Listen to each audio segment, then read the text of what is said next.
ಇನ್ನು ಪಾಕಿಸ್ತಾನದ ಕತೆ ಹೆಂಗಾಗಿದೆ ಅಂತಂದ್ರೆ ಮಾಡಿದ್ದೊಣ್ಣು ಮಾರಾಯ ಅನ್ನೋ ರೀತಿಯಲ್ಲಿ ಆಗೋಗ್ಬಿಟ್ಟಿದೆ. ಬಲೂಚಿಸ್ತಾನದ ಬೊಲಾನ್ ಜಿಲ್ಲೆಯಲ್ಲಿ ಪ್ರತ್ಯೇಕತಾವಾದಿಗಳು ರೈಲೊಂದನ್ನು ಹೈಜಾಕ್ ಮಾಡಿಬಿಟ್ಟಿದ್ದಾರೆ. ಕ್ವೆಟಾದಿಂದ ಪೇಶಾವರ್ ಕಡೆಗೆ ಚಲಿಸ್ತಾ ಇದ್ದ ಜಾಫರ್ ಎಕ್ಸ್ಪ್ರೆಸ್ ರೈಲಿನ ಮೇಲೆ ಬಲೂಚ್ ಲಿಬರೇಷನ್ ಆರ್ಮಿ ದಾಳಿ ನಡೆಸಿ ಅಟ್ಟಹಾಸ ಮೆರೆದಿದೆ. 100 ಯೋಧರು ಸೇರಿ 470ಕ್ಕೂ ಹೆಚ್ಚು ಪ್ರಯಾಣಿಕರನ್ನ ಒತ್ತೆಯಾಳಗಳನ್ನಾಗಿ ಮಾಡಿಕೊಂಡಿದೆ. 11 ಯೋಧರು ಸತ್ತಿದ್ದಾರೆ ಅದರಲ್ಲಿ. ಇನ್ನು ಬಲೂಚ್ ಲಿಬರೇಷನ್ ಆರ್ಮಿ ಪಕ್ಕಾ ಪ್ಲಾನ್ ಮಾಡ್ಕೊಂಡು ಈ ರೀತಿಯ ಗಡಿಯೆಲ್ಲ ಸ್ಫೋಟ್ ಮಾಡ್ಕೊಂಡು ಅದಾದ ನಂತರ ರೈಲಿನ ಮೇಲೆ ದಾಳಿ ಮಾಡಿದೆ. ಇನ್ನೂ ಹೆಚ್ಚಿನ ರೀತಿಯಲ್ಲಿ ಸಾವಿನ ಸಂಖ್ಯೆ ಆಗಬಹುದು ಅಂತಿದ್ದಾರೆ. ಈ ರೀತಿಯಾಗಿ ಇನ್ನೊಂದು ಬಲೂಚ್ ಪ್ರತ್ಯೇಕತಾವಾದಿಗಳು ಪಾಕಿಸ್ತಾನದ ವಿವಿಧ ಸಂಘಟಿತ ದಾಳಿಗಳನ್ನು ಮಾಡ್ತಾ ಇದ್ದಾರೆ. BLAನ ಪಾಕ್ ಸೇರಿ ಅಮೆರಿಕ, ಬ್ರಿಟನ್ ದೇಶಗಳು ಭಯೋತ್ಪಾದಕ ಸಂಘಟನೆ ಅಂತ ಈಗಾಗಲೇ ಪ್ರಕಟಿಸಿವೆ. ರೈಲು ಹೈಜಾಕ್ಗೆ ಏನ್ ಕಾರಣ ಅಂತಕ್ಕಂಥ ನೋಡ್ಬೋಣ. ಇನ್ನು ಏನೇನಿದೆ ಅಂತ ಹೇಳಿ, ಬಲೂಚ್ ಮೂಲಕ ಚೀನಾ ಮತ್ತು ಪಾಕ್ ಆರ್ಥಿಕ ಕಾರಿಡಾರು ಜಿನ್ಪಿಂಗ್ ಕೈಗೊಂಡ ಪ್ರತಿಷ್ಠಾತ್ಮಕ ಯೋಜನೆಗೆ BLA ವಿರೋಧವನ್ನ ಮಾಡ್ತಾ ಇರೋದು. ದೇಶದ ಆರ್ಥಿಕ ವೃದ್ಧಿಗೆ ಸಿಪೆಕ್ ನೆರವಾಗುತ್ತೆ ಪಾಕ್ ಸರ್ಕಾರದ ವಾದ. ತಮ್ಮ ಪ್ರಾಂತ್ಯದ ಲೂಟಿಗೆ ಸಿಪೆಕ್ ನೆಪದಲ್ಲಿ ಕುತಂತ್ರ ಮಾಡ್ತಾ ಇದೆ ಅಂತ BLA ವಾದ. ಸಿಪೆಕ್ ಸಂಬಂಧಿಸಿದ ಯೋಜನೆ ಸಿಬ್ಬಂದಿ ಟಾರ್ಗೆಟ್ ಮಾಡಿದೆ BLA ಅನ್ನೋದು. ಮುಖ್ಯವಾಗಿ ಚೀನಿಯರ ಮೇಲೆ ದಾಳಿಯನ್ನ ಹೆಚ್ಚು ಮಾಡ್ತಾ ಇದೆ BLA. ಬಲೂಚ್ ಲಿಬರೇಷನ್ ಆರ್ಮಿ ದಮನಕ್ಕೆ ಪಾಕ್ ಸೇನೆ ಇನ್ನಿಲ್ಲದ ಕಸರತ್ತನ್ನು ಮಾಡ್ತಾ ಇದೆ. ಸೊ ಅಮ್ನೆಸ್ಟಿ ಇಂಟರ್ನ್ಯಾಷನಲ್ ಪ್ರಕಾರ 2011ರಿಂದ 10,000 ಬಲೂಚ್ ಪ್ರಜೆಗಳು ಅದೃಶ್ಯರಾಗಿದ್ದಾರಂತೆ. ಒಂದು ಇಡೀ ಟ್ರೈನನ್ನು ಹೈಜಾಕ್ ಮಾಡ್ತಾರೆ, ಅದನ್ನ ಅಷ್ಟು ಜನರನ್ನ ಒತ್ತೆಯಾಳಾಗಿ ಇಟ್ಕೋತಾರೆ ಅಂತಂದ್ರೆ ಬಹಳ ಬಲವಾಗಿ ಬೆಳೆದಿರ್ಬೇಕು ಅನ್ಸುತ್ತೆ ಸರ್. ಇದು BL ಶಿಪ್ ಹೈಜಾಕ್ ಮಾಡಲ್ವಾ? ಶಿಪ್ ಹಾಗೆ ಟ್ರೈನ್. ಕ್ವಶನ್ ಈಸ್ ಹೈಜಾಕ್ ಮಾಡಿದ್ರು ಮಾಡಲಿಲ್ಲ ಅನ್ನೋದಲ್ಲ, ಅದನ್ನು ಅರಗಿಸ್ಕೊಳ್ಳುವಂತಹ ಧೈರ್ಯ ಮತ್ತು ಇದು ಅದರ ಕಾನ್ಸಿಕ್ವೆನ್ಸಸ್ ಏನಾರು ಹಾಕೊಳ್ಳಿ ಮಾಡ್ತೀವಿ ಅಂತಂದಾಗ ಇದೆಲ್ಲ ಮಾಡೋದು ಸುಲಭ. ಬಟ್ ಪಾಕಿಸ್ತಾನ ಏನ್ ಮಾಡ್ತಾ ಇತ್ತು ಅದನ್ನೇ ಅದು ಅನುಭವಿಸೋ ಪರಿಸ್ಥಿತಿಗೆ ಬಂದಾಗ ಪಾಕಿಸ್ತಾನ ಟ್ರೈನ್ ಹೈಜಾಕ್ ಮಾಡ್ತಿರ್ಲಿಲ್ಲ. ಅಲ್ಲಲ್ಲ, ನಮ್ಮ ವಿಮಾನವನ್ನು ಹೈಜಾಕ್ ಎಲ್ಲ ಮಾಡಿದ್ದಿತ್ತಲ್ಲ ಸರ್. ಪಾಕಿಸ್ತಾನ ಮಾಡ್ತು ಅಂತ ಹೇಳಲ್ಲ, ಪಾಕಿಸ್ತಾನ ಬೆಂಬಲಿತ ಸಂಘಟನೆಗಳು ಮಾಡಿರ್ಬೋದು ಅಂತ ಹೇಳ್ಬೋದು ನೀವು. ಪಾಕಿಸ್ತಾನ ಏನ್ ಮಾಡ್ತು ಅಂತ ಹೇಳಕ್ಕಾಗಲ್ಲ. ಬಟ್ ಅದಲ್ಲ, ಇದು ದಿಸ್ ಇಸ್ ಬಲೂಚಿನ ಬಹಳ ದೀರ್ಘಕಾಲದ ಪ್ರಸ್ತಾಪ. ಇದು ನಾನು ಪ್ರತ್ಯೇಕ ಆಗಬೇಕು ಪಾಕಿಸ್ತಾನದಿಂದ ಅನ್ನೋದು ಅವರ ಇದು. ಒಂದು ರೀತಿಯಲ್ಲಿ ಮಾರಲಿ ಇಂಡಿಯಾ ಸಪೋರ್ಟ್ ಇದೆ ಅದಕ್ಕೆ, ಮಾರಲಿ. ಬಿಯಾಂಡ್ ದಟ್ ನಮ್ದೇನಿಲ್ಲ ಅದಕ್ಕೆ. ಹಾಗಾಗಿ ಅವರು ಅದನ್ನು ಮಾಡ್ತಾ ಇದ್ದಾರೆ. ನೋಡೋಣ ಏನೇನು ಮಾಡ್ತಾರೆ ಅಂತ. ಭಯೋತ್ಪಾದಕ ಸಂಘಟನೆ, ಯಾರು ಭಯೋತ್ಪಾದಕ ಸಂಘಟನೆ? Baloch liberation army. ಸಿರಿಯಾಲಿ ಈಗ ಭಯೋತ್ಪಾದಕ ಸಂಘಟನೆ ಅಂತಿತ್ತು. ಈಗ ಅವ್ರನ್ನೇ ಕರ್ಕೊಂಡು ಅಮೆರಿಕಾದವರು ಚಿಕ್ಕಲ್ಮಟ್ಟಿಗೆ ಹಾಕೊಂಡು ತೊಡೆ ಮೇಲೆ ಕೂರಿಸ್ಕೊಂಡು ಮಾತಾಡ್ತಿಲ್ವಾ? ಅನುಕೂಲಕ್ಕೆ ಈ ಅಮೆರಿಕ, ಯುರೋಪು, ಪಾಶ್ಚಿಮಾತ್ಯ ರಾಷ್ಟ್ರಗಳು ಬಿಳಿ ಚರ್ಮದವ್ರು ಆಡೋದೆಲ್ಲ ಭಾಳ ದೊಡ್ಡ ಇದು ಅಂತ ಅನ್ಕೋಬೇಡಿ ಯಾರುವೆ. ಅವ್ರವ್ರ ಲಾಭಕ್ಕೆ ಅವ್ರು ಆಡೋ ಆಟಗಳಷ್ಟೇ. ಅವ್ರಿಗೆ ಏಷ್ಯಾ ಏನಿದ್ರು ಕಾಲು ಕೆಳಗಿನ ಉಜ್ಗಳ ನೆಲಹಾಸೆ ನಾವು ಟಿಶ್ಯೂ ಪೇಪರ್ ಅವ್ರಿಗೆ.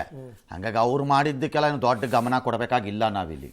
ಲೆಟ್ ಅಸ್ ಸಿ ಈ ಸಂಘಟನೆ ಹಿಂಗಾಗತ್ತೆ ನಾಳೆ ನೋಡೋಣ.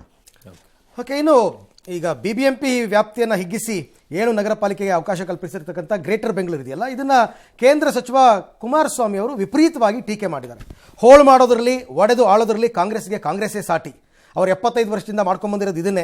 ಅವತ್ತು ಅಖಂಡ ಭಾರತವನ್ನು ಹೋಳು ಮಾಡಿದ್ರು, ಇವತ್ತು ಬೆಂಗಳೂರು ಮಹಾನಗರ ವಿಭಜಿಸಕ್ಕೆ ಹೊರಟಿದ್ದಾರೆ ಅಂತೆಲ್ಲ ಕುಮಾರಸ್ವಾಮಿ ಒಂದಷ್ಟು ವಾಗ್ದಾಳಿ ಮಾಡಿದ್ದಾರೆ. ಜೊತೆಗೆ ಬೆಂಗಳೂರಿಗೆ ಈಗೊಬ್ಬ ಘಜನಿ ಘೋರಿ ಒಕ್ಕರಿಸಿದ್ದಾನೆ, ಲೂಟಿಗೆ 7 ದಾರಿ ಹುಡುಕ್ತಾ ಇದ್ದಾನೆ ಅಂತ ಏಕವಚನದಲ್ಲಿ ಕುಮಾರಸ್ವಾಮಿ ಆಕ್ರೋಶ ಹೊರಹಾಕಿದ್ದಾರೆ.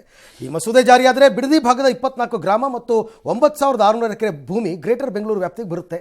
ಇನ್ನು ಭೂಮಿ ಕಳ್ಕೊತೀವಲ್ಲ ಅಂತ ಆ ಭಾಗದ ರೈತರೆಲ್ಲ ಸೇರಿ ಒಂದಷ್ಟು ಸಭೆ ಮಾಡಿದ್ದಾರೆ. ಮುಂದೆ ಹೋರಾಟವನ್ನು ಮಾಡೋದಕ್ಕೆ ಕೂಡ ಅವರು ತೀರ್ಮಾನವನ್ನು ಮಾಡಿಕೊಂಡಿದ್ದಾರೆ.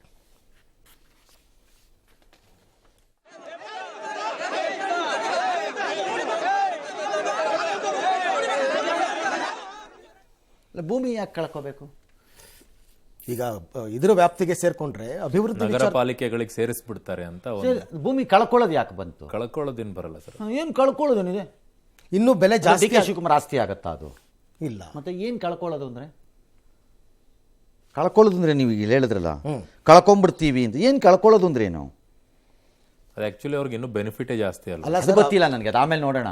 ಅಭಿವೃದ್ಧಿ ವಿಚಾರಕ್ಕೆ ಏನಾದರೂ ಲ್ಯಾಂಡ್ ಅಕ್ವಿಸಿಷನ್ ಮಾಡ್ಕೋಬಹುದಾ ನಗರ ಪಾಲಿಕೆ ವ್ಯಾಪ್ತಿಗೆ ಬಂದ್ರೆ ಅಂತ ಅಂದ್ಬಿಟ್ಟು ಸರ್. ಅವರ 9,600 ಎಕರೆಗೆ ಕೈ ಹಾಕ್ತಾರಾ? ಅದರಲ್ಲಿ ಯಾರು ಬೇಕಾದ್ರೂ ಇಲ್ಲಿ ಯಾವನ ಬರ್ತಿದ್ದಾನೆ, ನೀವು ಹೇಳಿದ್ದೀರಿ ಅಷ್ಟೇ. ಹೇಳಿ. ಬಟ್ ಈ ಅವಶ್ಯಕತೆ ಇದೆಯಾ ಸರ್ ಬೆಂಗಳೂರಿಗೆ 7 ಭಾಗಗಳನ್ನಾಗಿ ಮಾಡೋದು? ನನಗೆ ಬೇಕಾಗಿದ್ದು ನಾನು ಯೋಚನೆ ಮಾಡಿದಾಗ ನನಗೆ ಬೇಕೋ ಬೇಡವೋ ಅನ್ಸತ್ತಿದು. ಅವಶ್ಯಕತೆ ನಿಮಗೆ ಇಲ್ಲದೆ ಇರ್ಬೋದು, ಅವ್ರಿಗೆ ಅನಿಸ್ತಿರ್ಬೋದು, ನನಗೆ ಗೊತ್ತಿಲ್ಲ. ಅವಶ್ಯಕತೆ ನಮಗೆ ಇಲ್ಲದೆ ಇರ್ಬೋದು. ನಾವು ಈ ಕಡೆ ತಿಕ್ಕಲ್ಲಿ ನಿಂತ್ಕೊಂಡು ಮಾತಾಡುವಾಗ ಅವಶ್ಯಕತೆ ಇಲ್ಲ ಅನ್ಸತ್ತೆ. ಗ್ರೀನ್ಲ್ಯಾಂಡ್ ಎಂಬ ಒಂದು ಭಾಗ, ಭೂಭಾಗ ಡೆನ್ಮಾರ್ಕಿನ ಆಡಳಿತ ವ್ಯಾಪ್ತಿಯಲ್ಲಿದೆ. ಆ ಭಾಗ ನನಗೆ ಬೇಕು ಅಂತ ಅಮೆರಿಕ ಅಂತ ಇದೆ.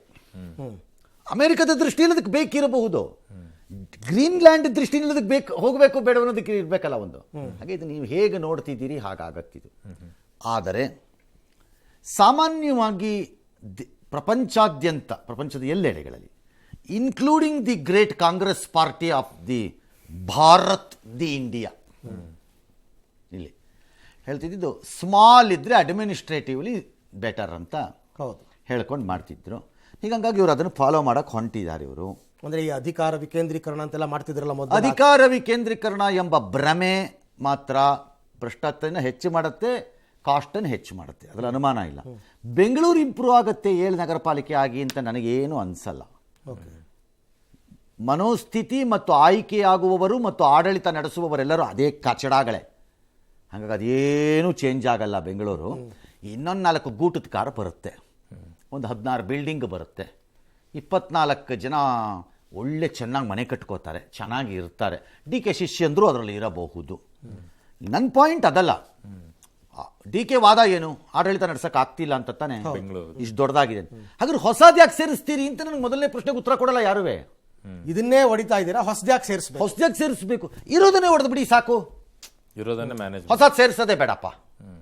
ಈಗ ಇರೋದನ್ನ ಮ್ಯಾನೇಜ್ ಮಾಡಕ್ ಆಗ್ತಾ ಇಲ್ಲ ಅಂತ ಹೊಸದು ಸೇರಿಸೋದು ಬೇಡ, ಇರೋದನ್ನೇ ಹೊಡೆದು ಬಿಡಿ ನೋಡೋಣ. 4 ಭಾಗಕ್ಕೆ 7 ಭಾಗ ಬೇಡವೇ ಬೇಡ, ಅದು ಮಾಡಿ ನೋಡೋಣ. ಅದ್ಯಾಕೆ ಸೇರಿಸಬೇಕು? ವೈಯಕ್ತಿಕ ಆಸೆಗಳು ಮತ್ತು ತೀರದ ಹಣದ ದಾಹ ಇರೋವರೆಗೆ ನಾವೇನು ಮಾಡಕ್ಕೆ ಬರಲ್ಲ ಆಡಳಿತದಲ್ಲಿದ್ದವ್ರನ್ನ. ಆಯ್ತಾ? ಲಾಸ್ಟ್ಲಿ ನಂದೊಂದು ಕ್ವಶನ್ ಇದೆ ಸಿದ್ದರಾಮಯ್ಯಗೂ ಮತ್ತು ಡಿ ಕೆಗೂ. ಕರ್ನಾಟಕ ಭಾಳ ದೊಡ್ಡದಾಗಿದೆ, ಆಡಳಿತ ನಡೆಸೋದು ಕಷ್ಟ ಆಗ್ತಿದೆ, ದುಡ್ಡಿಲ್ಲ ನಮ್ಮ ಹತ್ರ, ದುಡ್ಡನ್ನು ಹಂಚಕ್ಕಾಗ್ತಿಲ್ಲ, ಕೊಟ್ಟಿದ್ದ ದುಡ್ಡೆಲ್ಲ ಹಾಳಾಗ್ತಾ ಇದೆ ಸುಮ್ಮನೆ ಉತ್ತರ ಭಾಗದಲ್ಲಿ. ಕರೆಗೆ ಮತ್ತು ಕರೆಗೆ ತಂದೆ ಇಬ್ಬರು ಉತ್ತರ ಕೊಡಬೇಕು. ಗುಲ್ಬರ್ಗ ಯಾಕೆ ಹೀಗಿದೆ ಅಥವಾ ಗುಲ್ಬರ್ಗದ ಹಳ್ಳಿಗಳು ಯಾಕೆ ಹೀಗಿವೆ 75 ವರ್ಷದಲ್ಲಿ, ಯಾರೊಬ್ಬರು ಉತ್ತರ ಕೊಡಬೇಕಲ್ಲ. ಹಾಗಾಗಿ ಅದು ಆಗ್ತಿಲ್ಲ ನಮ್ಮ ಕೈಲಿ ಹ್ಯಾಂಡಲ್ ಮಾಡೋಕ್ಕೆ. ಎಲ್ಲರಿಗೂ ಸಾಕಾಗೋಗಿದೆ. ಯಾಕೆ ಕರ್ನಾಟಕನೇ ಹೊಡೆದು ಬಿಡಬಾರ್ದು 3 ಭಾಗದಲ್ಲಿ? ಚಿಕ್ಕದಾಗೂ ಆಡಳಿತ ನಡೆಸ್ಕೋಬೋದಲ್ಲ, ಯಾಕೆ ಮಾಡಬಾರ್ದು? Why not? ಅಲ್ಲ, ನಾಳೆ ಅವ್ರು ಮುಖ್ಯಮಂತ್ರಿ ಆಗ್ಬೇಕು ಅಂತ ಆಸೆ ಅವ್ರು ಏನಾರು ಹಾಕೊಂಡು ಹೋಗ್ಲಿ, ಹೋಗ್ರಿ, ನನಗೇನಾಗಬೇಕು, ಅವ್ರು ಆದಷ್ಟು ಅವಾಗ ಹಂಗೆ ಆಗ್ಲಿ, ಓಡಿ ಬಿಡಿ. ನಾನು ಹೇಳ ಆಡಳಿತ ಚೆನ್ನಾಗಿ ನಡೆಸ್ಬೋದಲ್ಲ. ಅಲ್ಲ, ರಾಜ್ಯದ ವಿಚಾರ ಬಂದಾಗ ಅಖಂಡ ಕರ್ನಾಟಕನೇ ಬೇಕು. ಯಾಕೆ ಇರಬೇಕು? ಬೆಂಗಳೂರು ಬಂದಾಗ ಯಾಕೆ ಅಖಂಡ ಬೆಂಗಳೂರು ಇರೋದು ಬೇಡ ನಿಮಗೆ? ಅದ್ಯಾಕೆ ಬೇಡ? ಉಳಿದು ಬಿಡಿ ರಾಜ್ಯನ 3 ಭಾಗ, 2 ಭಾಗನೋ 3 ಭಾಗನೋ 4 ಭಾಗನೋ 16 ಭಾಗನೋ ಎಷ್ಟೋ ಭಾಗ ಹೊಡ್ಕೊಳ್ಳಿ. ಚಿಕ್ಕದಾಗಿ ಚೆನ್ನಾಗಿರೋಣ. ಡಿ ಕೆ ಕ್ವಿಕ್ಕಾಗೂ CM ಆಗ್ಬೋದು ಬೇಕಾರೆ, ಎಲ್ಲರೂ ಒಂದೊಂದು ರಾಜ್ಯ ತಗೋಬಹುದು. ಅಲ್ಲಿಗೆ ಬೇಡ. ನೀವು ಹೇಳ್ತಿದ್ರಲ್ಲ ವಿಜಯನಗರದ ಎಸ್ ಹೊಡೆದಾಗ ಕಾಂಗ್ರೆಸ್ ನಿಲುವೇನಿತ್ತು, ಖಂಡಿಸಿ ಅದನ್ನ ಕ್ಯಾನ್ಸಲ್ ಮಾಡ್ಬಿಡ್ತೀವಿ ಅಂದಿದ್ರಿ. ಅಲ್ಲಿ ಕ್ಯಾನ್ಸಲ್, ಇಲ್ಲಿ ಹೊಡಿತೀನಿ. ಏನ್ರಿ ದ್ವಂದ್ವಗಳು? ಇದು ತೋರಿಸೋದು ಇಷ್ಟೇ. ಆಗ್ಲೇ ಸ್ವಹಿತ, ಧನದಾಹ ಪಿಚಾಚಿಯಂತೆ ನನ್ನ ಮೈಯನ್ನು ಆವರಿಸಿಕೊಂಡಾಗ ಅದಕ್ಕೆ ಮಂತ್ರವಾದಿಗಳು ಸಿಕ್ಕಲ್ಲ. ಅಷ್ಟೇ. ಇನ್ನು ವಿವಾದಾತ್ಮಕ ಎನ್ಇಪಿ ಕುರಿತ ಚರ್ಚೆಯ ವೇಳೆ ವಿಪಕ್ಷದ ನಾಯಕ ಮಲ್ಲಿಕಾರ್ಜುನ್ ಖರ್ಗೆ ನೀಡಿದ ಅಸಂಸದೀಯ ಹೇಳಿಕೆ ರಾಜ್ಯಸಭೆಯಲ್ಲಿ ಭಾರೀ ಕೋಲಾಹಲಕ್ಕೆ ಕಾರಣ ಆಯಿತು. ಮಾತಿನ ಭರದಲ್ಲಿ ಸರ್ಕಾರಕ್ಕೆ ಏಟ್ ಕೊಡುವ ಹೇಳಿಕೆಯನ್ನು ಖರ್ಗೆ ಅವರು ಕೊಟ್ಟರು. ಬಿಜೆಪಿ ಸಂಸದರು ಫುಲ್ ಗರಂ ಆದರು. ಒಂಚೂರು ವಾಕ್ ಸಮರ ಎಲ್ಲ ಆಯಿತು. ಇನ್ನೊಂದು ಕಡೆಗೆ ಡಿಎಂಕೆ ಸಂಸದರನ್ನು ಅನಾಗರಿಕರು ಅಂತ ಧರ್ಮೇಂದ್ರ ಪ್ರಧಾನ್ ಹೇಳಿದ್ರು. ಅದಕ್ಕೆ ಕ್ಷಮೆ ಕೇಳಬೇಕು ಅಂತ ಪಟ್ಟು ಹಿಡ್ಕೊಂಡಿದ್ರು. सर, मैं माफी चाहता हूं, मैं कभी आपके लिए नहीं बोला, मैं सरकार के पॉलिसी को हम ठोकेंगे ये कहा. माफ करना, अगर आपको मेरे बातों से अगर ठोस लगी है तो मैं आपसे माफी मांगता हूं, मैं सरकार से नहीं. अरे सुनो, ಇತ್ತೀಚೆಗೆ ಒಂದಷ್ಟು ಮಲ್ಲಿಕಾರ್ಜುನ್ ಖರ್ಗೆ ಅವರ ಹೇಳಿಕೆಗಳು ವಿವಾದಾತ್ಮಕವಾಗಿ ತಿರುಗ್ತಾ ಇದೆ. ಮೊದಲು ಈ ಥರ ಇರಲಿಲ್ಲ ಸರ್. ಈಗ ಆಯ್ತು, ಈಗ ಅವ್ರಿಗೂ ವಯಸ್ಸಾಗಿದೆ, ನಾವು ಹೇಳ್ತಿದ್ದಾರೆ, ಓ ಇದಾಗತ್ತೆ. ಅನಾಗರಿಕ ಅಂತ ಯಾಕೆ ಕರಿಬೇಕು ಸಂಸದರನ್ನ? ಸ್ಟಾಲಿನ್ ಅನ್ನು ಕರೆದಿದ್ರು ಸರ್ ಅದೇ ರೀತಿಯಲ್ಲಿ. ಬಿಜೆಪಿ ಸಂಸದರೆಲ್ಲ ನಾಗರಿಕರ? ಹೌದು, ಅದು ಯಾರು ಅನಾಗರಿಕರು ಇಲ್ವಾ ಹಂಗಾರೆ? ಅಲ್ಲ, ಎನ್ಇಪಿ ವಿಚಾರದಲ್ಲಿ ಅವ್ರು ವಿರೋಧ ಯಾಕೆ ಆಗ್ಬೇಕು? ಎನ್ಇಪಿನ ವಿರೋಧ ಮಾಡಿದಕ್ಕೆ ಅನಾಗರಿಕ ಯಾಕೆ ಆಗಬೇಕು? ನೀವು ಒಪ್ಪದೇ ಇರ್ಬೋದು. ಭಾರತ ಅಂದ್ರೆ ಹಿಂದಿ ಅಂತ ಯಾಕೆ ಅನ್ಕೋಬೇಕು ಧರ್ಮೇಂದ್ರ ಪ್ರಧಾನ್? ಖಂಡಿತ ಯಾಕೆ ಅನ್ಕೋಬೇಕು? ಹಾಗಾದ್ರೆ ಅಲ್ವಾಪ, ಹಿಂದಿ ಅಂತಂದ ಮೇಲೆ ಭಾರತ್ ಯಾಕೆ ಕರಿತೀರಿ? ನಿಮ್ಮ RSSನ ಮುಂದೆ ಬರಬಹುದಾದ ಮುಖ್ಯಸ್ಥರಾಗಿರುವಂತಹ ಇವರಿಗೆ ಹೇಳ್ತಾ ಇದ್ದಾರಲ್ಲ, ಭಾರತ್ ಭಾರತ್ ಭಾರತ್ ಭಾರತ್ ಯಾಕೆ ಹಿಂದೂಸ್ತಾನ್ ಕರೀರಿ? ಬೆಟರ್ ಹಿಂದಿ ಪದ ಅಲ್ವೇ? ಹೌದು, ಹಿಂದೂಸ್ತಾನೇ ಕರೆಕ್ಟ್ ಆಗುತ್ತೆ. ಧರ್ಮೇಂದ್ರ ಪ್ರಧಾನ್ ಅವರೇ ಹಾಕೊಳ್ಳಿ ಹಿಂದಿ, ಅಮಿತ್ ಶಾ ಅವರಿಬ್ರು ಸೇರ್ಕೊಂಡು ಅಪೋಸ್ ಮಾಡಿದ್ದಕ್ಕೆ ಅನಾಗರಿಕ ಆಗಲ್ಲ, ನೀವು ಅನಾಗರಿಕರೇ ಆಗರೆ. ಖಂಡಿತ. ಕರ್ನಾಟಕವನ್ನು ಭಾಳ ವಿಚಾರದಲ್ಲಿ ಅಪೋಸ್ ಮಾಡಿದ್ದೆ ನಿಮ್ಮನ್ನೇನಂತ ಕರಿಬೇಕು ನಾವು? ಅನಾಗರಿಕರೇ. ರಾಕ್ಷಸ ವಂಶಸ್ಥರು ಅನಾಗರಿಕರು ಅಂತ ಕರೆಯೋಕ್ಕಾಗತ್ತಾ ನಿಮ್ಮನ್ನ? That's unfair. ಅದು ಅಪೋಸ್ ಮಾಡೋಕ್ಕೆ ತಮಿಳುನಾಡಿಗೆ ಹಕ್ಕಿದೆ. ಖಂಡಿತ. ಆ ಹಕ್ಕಿಲ್ಲ ಎಂದು ಪರಿಭಾವಿಸುವವನೆಲ್ಲವನೂ ಸರ್ವಾಧಿಕಾರಿ. ಹಕ್ಕಿದೆ, ಅಪೋಸ್ ಮಾಡೋ ಹಕ್ಕು. ಮುಂದೇನೂ ನೋಡ್ಬೇಕು. ಹೌದು. ಹಕ್ಕೇ ಇಲ್ಲ ಅಂತ ಹೇಳಕ್ ಬರಲ್ಲ ನೀವು. ಬಟ್ ಅಪೋಸ್ ಮಾಡಲೇಬೇಕು ಅಂತ ಎಲ್ಲವನ್ನು ಅಪೋಸ್ ಮಾಡ್ತಾರೆ. ನಮ್ಮ ಇಷ್ಟ ರೀ. ದೇಶ ಒಪ್ಪತ್ತೆ, ರಾಜ್ಯ ಒಪ್ಪತ್ತೆ, ಜನ ಒಪ್ತಾರೆ, ಇಲ್ಲ ತಿರಸ್ಕಾರ ಮಾಡ್ತಾರೆ ನನ್ನನ್ನ. ನೀವ್ಯಾರ್ರಿ ನನ್ನ ಮೇಲೆ ಸರ್ಟಿಫಿಕೇಟ್ ಕೊಡಕ್ಕೆ? ಏನ್ ಧರ್ಮೇಂದ್ರ ಪ್ರಧಾನ್ ಏನ್ ತಮಿಳ್ನಾಡಿನ ಓನರ್ ಏನ್ರಿ ಬಂದು ಸರ್ಟಿಫಿಕೇಟ್ ಕೊಡಕ್ಕೆ? ನಾಳೆ ಜನ ತೀರ್ಮಾನ ಮಾಡ್ತಾರೆ ತಮಿಳ್ನಾಡಲ್ಲಿ. ಅಮೆರಿಕದ ಉತ್ಪನ್ನಗಳ ಮೇಲೆ ಸುಂಕ ಕಡಿತ ಮಾಡಲು ಭಾರತ ಒಪ್ಪಿದೆ ಅಂತ ಮೊನ್ನೆಯಷ್ಟೇ ಟ್ರಂಪ್ ಅವರು ಒಂದು ಹೇಳಿಕೆ ಕೊಟ್ಟಿದ್ರು. ಈ ಬಗ್ಗೆ ಈಗ ಭಾರತ ಸರ್ಕಾರ ಸ್ಪಂದಿಸಿದೆ. ಸುಂಕ ಕಡಿತ ಸಂಬಂಧ ಅಮೆರಿಕಾಗೆ ನಾವು ಯಾವುದೇ ರೀತಿ ಭರವಸೆ ಕೊಟ್ಟಿಲ್ಲ. ಅಮೆರಿಕ ಅಧ್ಯಕ್ಷರು ಪದೇ ಪದೇ ಪ್ರಸ್ತಾಪಿಸ್ತಾ ಇರುವ ಈ ಸಮಸ್ಯೆಯ ಇತ್ಯರ್ಥಕ್ಕೆ ಸೆಪ್ಟೆಂಬರ್ವರೆಗೂ ಸಮಯ ಕೇಳಿದೀವಿ ಅಂತ ಸಂಸದೀಯ ಸಮಿತಿಗೆ ಭಾರತ ಸರ್ಕಾರ ವಿವರಣೆಯನ್ನ ಕೊಟ್ಟಿದೆ. ಇದು ಹಾಗಾದ್ರೆ ಸುಳ್ಳು ಹುಚ್ಚ ಯಾವಾಗ ಏನು ಹೇಳ್ತಾನೋ Modi not and Modi will I'm going to put 50% on Modi India ಅಂತಂದ್ರು ಅಂತಾರೆ. ಯಾವನ ಗೊತ್ತ್ರಿ ಅವ್ರು ಎದ್ದಾಗ ಏನು ಹೇಳ್ತಾನೋ, ಮಲಿಕಂಡಾಗ ಏನು ಹೇಳ್ತಾನೋ, ಎದ್ದು ಕೂತಾಗ ಏನು ಹೇಳ್ತಾನೋ, ನಿಂತಾಗ ಏನು ಹೇಳ್ತಾರೋ, ಹಾಲಲ್ಲಿದ್ದಾಗ ಏನು ಹೇಳ್ತಾರೋ, ರೂಮಲ್ಲಿದ್ದಾಗ ಏನು ಹೇಳ್ತಾರೋ, ಯಾವನಿಗೆ ಗೊತ್ತ್ರಿ.